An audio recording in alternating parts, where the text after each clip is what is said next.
Jess Lujan.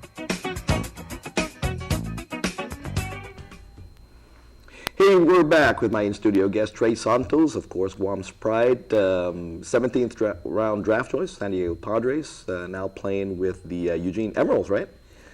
Yeah. So tell us about your college career and how again I'm sure you got some kind of scholarship to go and to play for Troy University, but even before that you played for another university, right? Yes, I actually went to a junior college in Florida. It's called Northwest Florida State. Okay. It was a 2-year college, a junior college. I spent 2 years there. After high school, I learned a lot there. Had some ups and downs, kind of bumped heads sometimes with the coaches, but we worked through it. We were able to stay professional and concentrate on the game and stuff like that. So I was really thankful for that. And then after my sophomore year there, I graduated with my associate's degree and went on to get a scholarship at Troy University, where I played went to school for 1 year and played 1 season.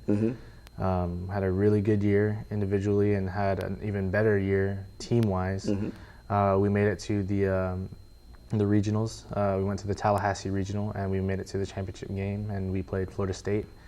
And we fell short, but we still had a really good season. Had a lot of fun. Learned a lot about the game. Learned a lot about hitting, and just and really enjoyed the camaraderie that I shared with those guys that I call my brothers now. So it was a really good experience. You started off as a pitcher. Yeah. Yeah. Yes, I did. Played Little League. I was more of a pitcher than I was a hitter growing up. Always kind of had more of the act for pitching. It just came more natural. I always liked being in control of the game. Saying when to go and all that stuff. So I really that's where I felt like I kind of learned how to be a leader on the mound. Setting the tempo for the team and usually if something were to happen, most of the guys would look to me. So I learned a lot about leading, young. So that really helped me a lot in my game when I got up to high school and college and with the pro level. Now, okay, you've made a transition now. You're no longer a pitcher. You're a first baseman. Yes. Yeah. And one of the first things I asked you, first baseman, you got to be a left-hander. Are you left-handed? Yes. Yes. You're a left-handed hitter as well, right? Yes, sir. You used to be switch hitter, right? Yes, sir. Yeah.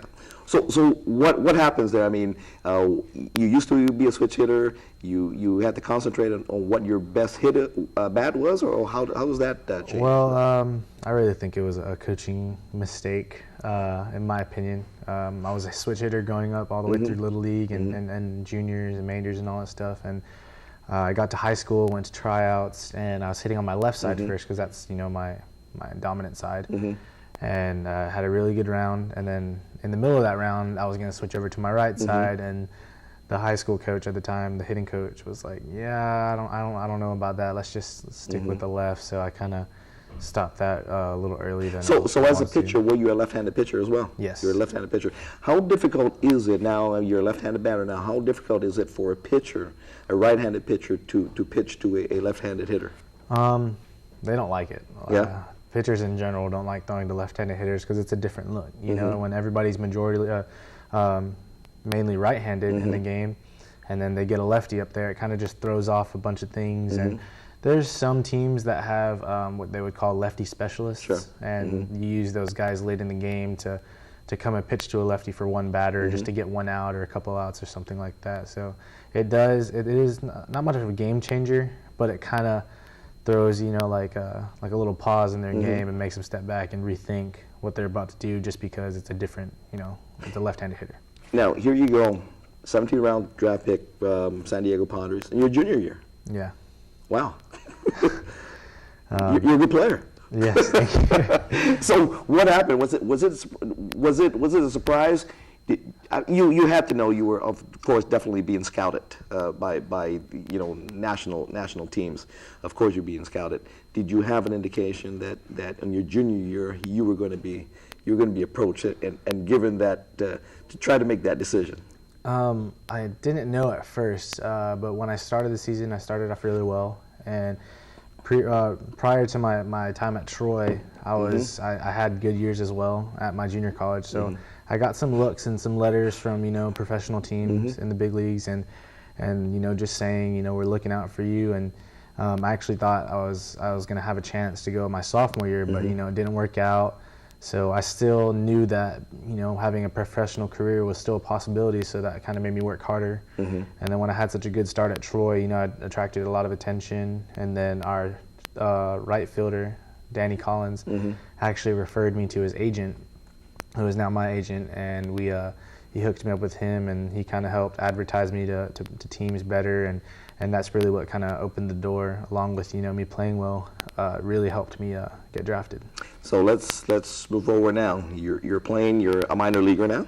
You're playing for the Eugene Emeralds. Yes. How's that been? Tell us now what happens as a minor leaguer. When do you jump up to the major leagues? When would you be wearing a San Diego Padre when all the Chamorros are going to come see you in San Diego? Hopefully soon, but it's a long journey. The minors is very, very long and drawn out. They just want to make sure you're at the best possible, ability you have when you're ready. And you can get called up anytime, right? Anytime. I've played with a bunch of guys that just got there and then they just get called up, just like that.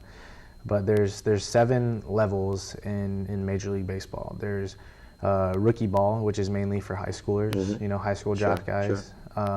Then there's short season low A, which is the one I was at for college guys and second year pro guys. Then there's low A, high A, double A, triple A, and then the big leagues.